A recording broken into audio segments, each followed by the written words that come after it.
I understand it's not necessary, but would North Carolina Central think about expanding their passing attack? Oh yeah, it's Locked on HBCU. Play my music. You are Locked on HBCU, your daily podcast covering HBCU sports. Part of the Locked On Podcast Network, your team every day.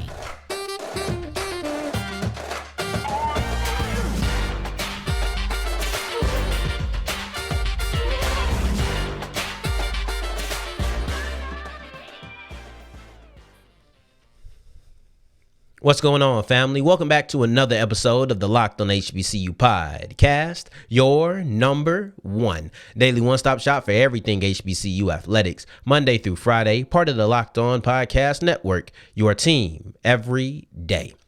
And I, of course, am Darian Gray, a.k.a. the Mouth of the South, Texas Southern alum and former TSU Herald Sports editor. Thank you for going on this journey with me, making Locked on HBCU your first listen of the day, every day. And remember, just because the mic cuts off does not mean that the journey is over. It just means it's time to follow me on Twitter at South Exclusives, which you can see right here at the bottom of the screen. But if you're on the audio side of things, you don't see anything except for probably the game that you're playing while listening to me. I don't mind, but it's okay. Just don't forget the S on the end of South Exclusives. Once you beat that level, go on to that blue app, that bird, yes, Twitter, and follow me and report at Mouth of the South. We're trying to get the rightful owner of that Twitter handle right here, me, Darian Gray, the Mouth of the South. So on today's episode, we're going to dive into Howard and why they only need to fine-tune during their spring practice. No more overhauls, just fine-tune what they were already good at last year. FAMU decided to go on the they decided to do the draft format when it comes to the spring game, and I'm going to give the pros and the cons of that approach. Before we get into any of that, North Carolina Central, coming off of a Celebration Bowl victory. Why would I even suggest they would do such a crazy thing? But I would love to see them expand their passing attack. I think there's a cap on how much they would do it because of familiarity, because of really the conference that they play in is not necessary, and the success they were able to have with the balanced offense that they had last year. But in the words of Monique, I would like to see it. I would like to see what North Carolina Central is able to do in a more high volume passing attack offense. They were very balanced. And as far as the MEAC goes, they were actually one of the most active passing attacks in the game.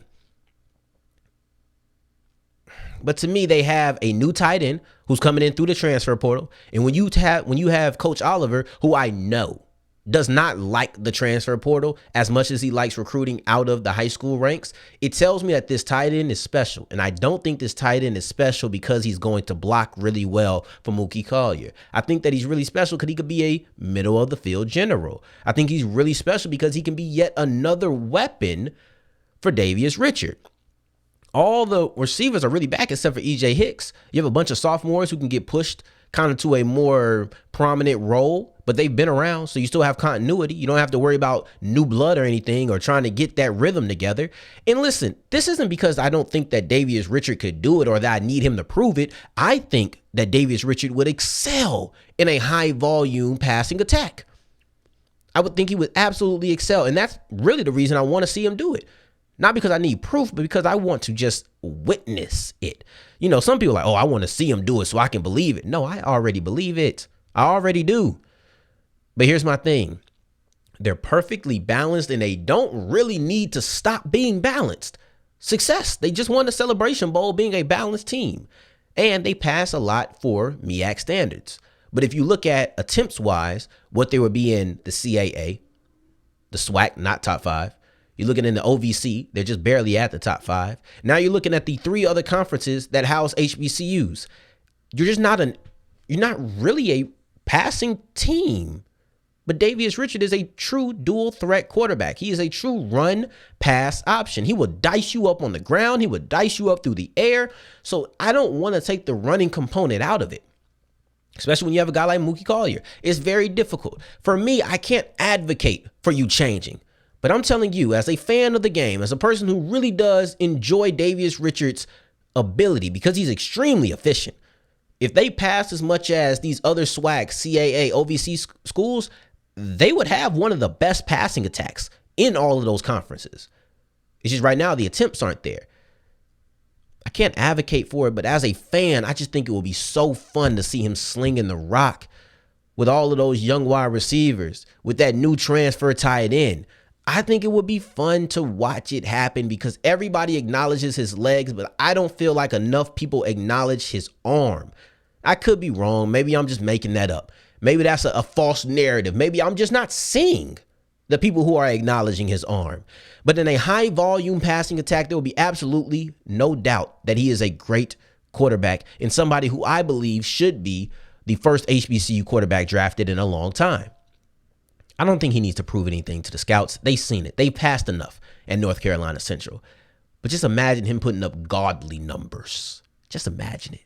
On the way to back-to-back Celebration Bowl victories. I could write this if I wanted to. I could write these things if I wanted to, but I don't think that's fair from somebody in my position because we all know. So let's be real. For those who are on the audio side, I awkwardly pointed at this flag of Texas Southern behind me.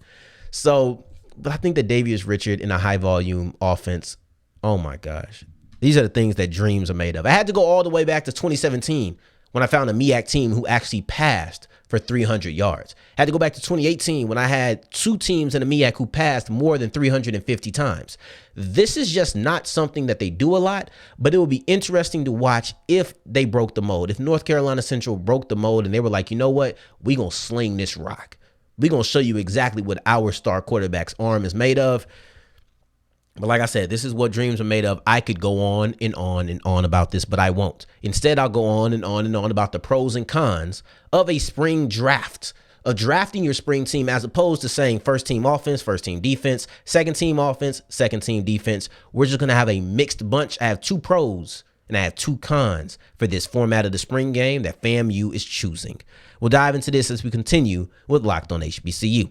Before we get into that, today's episode is brought to you by Built Bar, and I gave my chair a Built Bar because it's strong. I ain't failed not a one time, not a singular time. Can you hear that? That's me knocking on wood. Or I could just trust the Built Bar that I gave it because it's the best protein bar on the market, bar none. So good that it even helps little flimsy chairs like this one I have right here. But I think my chair's favorite one would have to be the Built Puff, the churro. Oh my gosh, that is delicious. I ain't mad at your chair because you have a marshmallow covered in 100% dark chocolate that is good for you, tastes good, high in protein, low in fat, low in sugar, low in carbs. It has every single box checked. There's not another one on the market that does it. Please rush over to Sam's Club, get a 13-pack. Please rush over to Walmart, get a 4-pack, or you could do like me and please just be patient. Just wait for the shipping and use the promo code LOCKED15 to get 15% off at built.com. As we continue rolling on today's episode of Locked on HBCU, I appreciate you for making us your first listen of the day.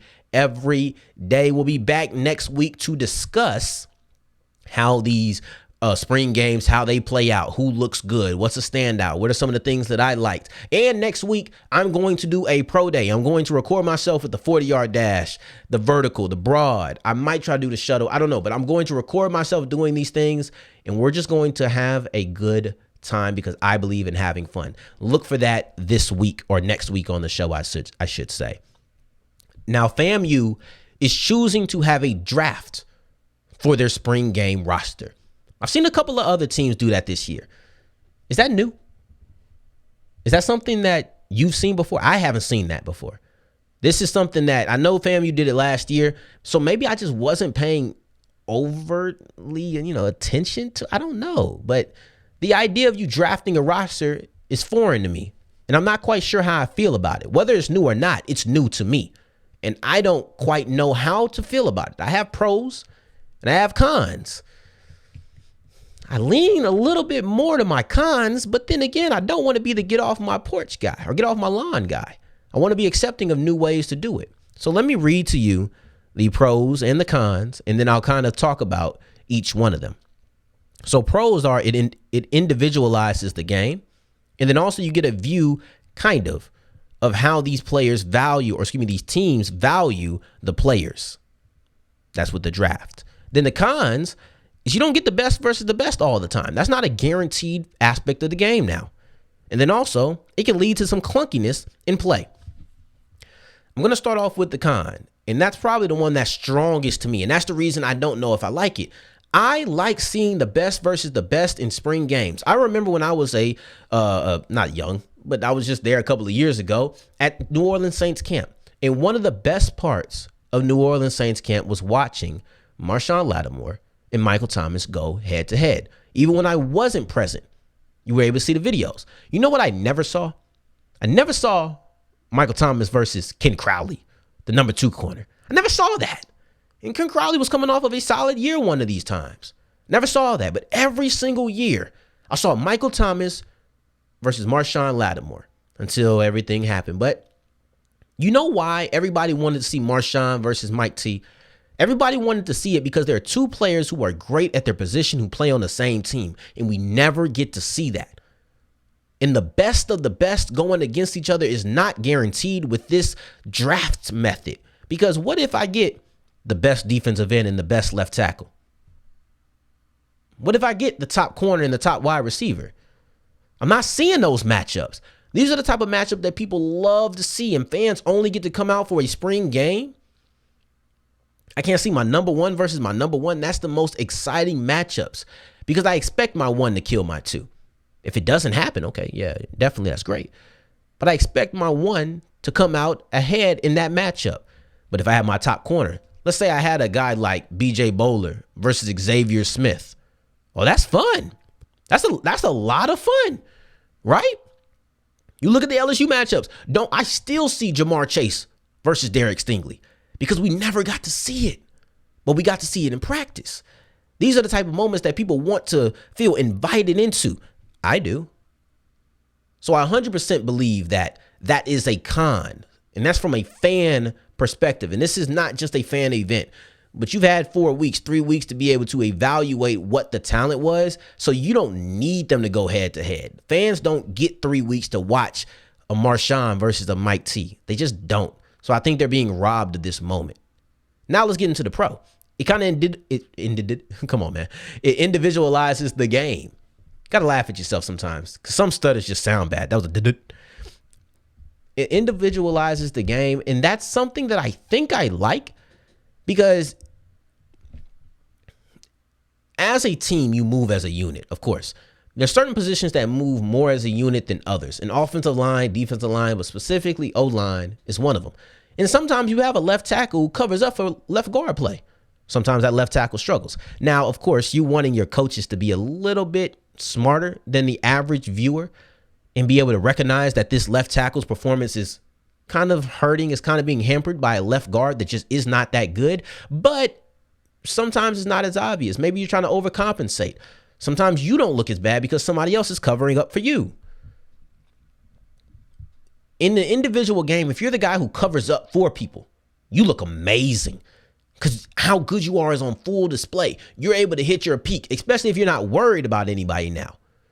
But if you're the guy who's being covered up for, oh, you getting exposed. Everything you do is clear. For me, it paints a clearer picture. So that's the fun in individualizing the game. But the problem is that pro leads to my next con, and it's chunky sometimes. Because if we're talking about offensive line play, there's a certain continuity that comes with playing with the same guys over and over and over and over and over again. There's a certain aspect of that you just start to gain what their tendencies are. Oh, I know on a stretch play, my left tackle is going to move like this. My left guard is going to move like that. I know that this center is going to protect that back. So I understand what each guy is going to do, and I trust them to be able to do what they're going to do. So that uneasiness of not trusting a player could be there. But then also, if you're just used to a player playing it a certain kind of way in this replacement, because you're not next to the left tackle you're used to. You're not next to the right guard that you're used to. They don't play it the way Darian Gray plays it. You know, that it's just different. The communication isn't the same. You don't just instinctually see the same things the same. That's going to come into play. You look at a wide receiver and a quarterback. Chemistry is important. Quarterbacks throw to pretty much all the wide receivers, but they might not throw to these wide receivers as much. You got a guy who's a third string wide receiver trying to go with the second team quarterback or the first team quarterback. Might not be that familiarity. See, so a timing route like a slant, I'm thinking it's 1,000. Boom, I'm going to hit him right there. He might not be there. He might like to herky-jerky a little bit on his release. So the timing of that route is a little bit off because I'm not used to what he does because I throw to him. But when it comes to teams, the team section, the team portion of practice, when you actually have to be guarded, I'm not. So the guy who just is a quick release off the line of scrimmage and he hits the spot like that, it's not the same as the guy who puts 4 moves on you to get off the line. It's different. It's different. You hear people talk about wide receiver releases and things like that, and we praise what you do off the line. Oh, man, that was so creative. But you also got to listen to quarterbacks talk about it. You got to listen to quarterbacks talk about it. And they talk about the downside of it is it takes so long for you to get off the line before you even get into your route. That throws up timing. Or maybe you're just talking about a receiver who likes the ball a certain way or isn't used to how the quarterback places the ball. This doesn't mean either guy is wrong. It just simply means they're not used to each other. These things can happen. I could be going extreme. Right? I could just be saying worst case, doomsday, but that matters. Trust me that it matters. And those things will come into play at some times or could come into play at some times. Hopefully you don't want it to, but you know what a possibility is. And by not having units who are familiar with each other, you don't really know exactly what you're going to get. The continuity of the game could be weird. The game could be clunky. It could not really flow because these players are not used to each other. But it does give you an opportunity to really evaluate everybody. And the last pro for me was it kind of tells you how they view players at times.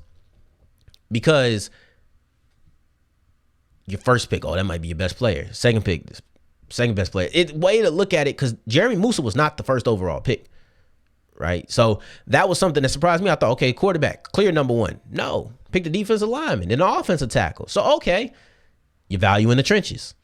But maybe if you're looking at a position like, this receiver was drafted before this other receiver, those are things that can come into play as well. So it's kind of tricky. It's not an exact science. I wouldn't tell you to go look at the order of draft picks and take anything from it. I would probably wait, but it's something that's interesting. That's the least of it. It's interesting. And one thing that I wouldn't say is interesting is the spring practice of Howard. I'm not really intrigued by it. I just feel like they just need to fine tune. There's no building something new. They just need to fine tune what they already have. And that's not always the most interesting thing.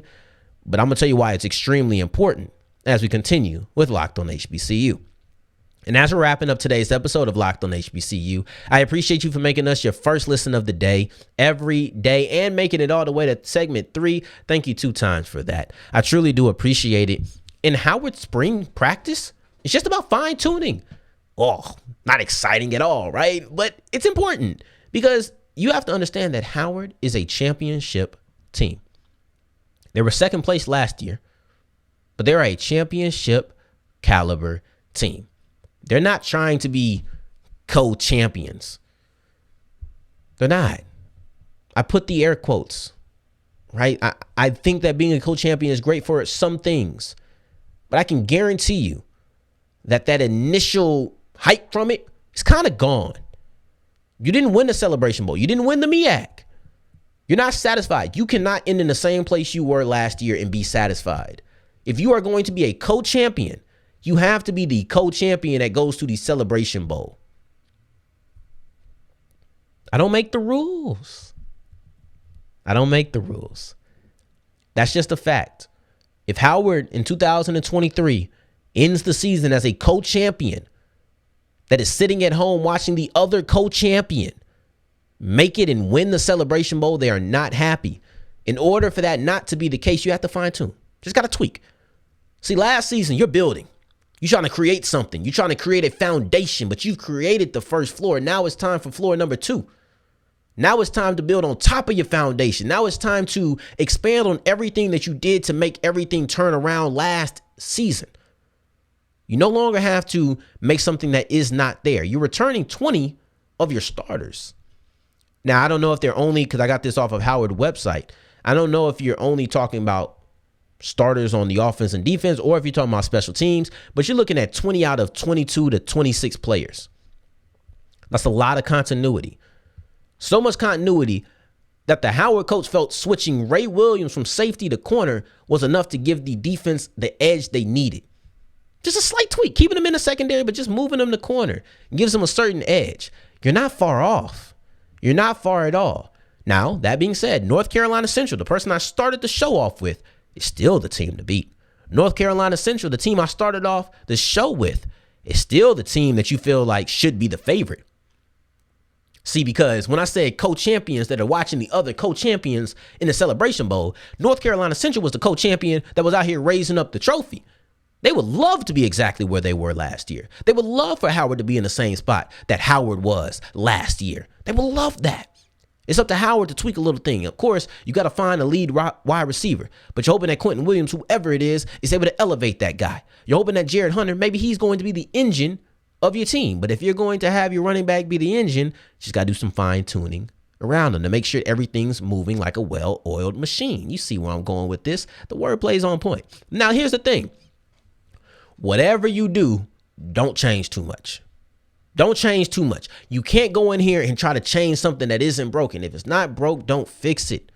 Simple and plain. If it's not broke, don't fix it. And Howard is not broke. You came back. I don't think many people expected Howard to be exactly where they were in 2022. They're not going to sneak up on a soul in 2023. You are beating North Carolina Central away from being in the Celebration Bowl. All you had to do was beat the Eagles and you are in the Celebration Bowl. Fine tune during the spring practice. Don't change too much. Find the little pieces that you need to put together to make sure that you are a complete team this year. Fill those little 4 spots and go into the season and see what you can do. That's the way I look at it. It's not sexy. It's not interesting, but it's important because you try to change too much and now you go from 2nd to 5th. No. We try to go from 2nd to 1st. Change the little things. One thing that won't change, hopefully, is that you continue to make us your first listen of the day every day. That's my fingers crossed. I hope that I'm keeping you engaged, keeping you wanting to be here because I want to be here for you. On tomorrow's or Friday's episode, it's always weird when it's Monday's episode. It's always weird when it's a Friday episode saying tomorrow, but it's really Monday. We'll be recapping these things. Sometime next week, we'll do our pro day where I'll be running. You'll see me actually being athletic. Oh my gosh. You'll see why I probably sit in front of this microphone. But until then, I appreciate you for making us your first listen of the day every day. In the meantime, in between time, if you're looking for me, you can find me on Twitter at South Exclusives. Until the next time that we hear each other, family, take care. Stay blessed. Peace.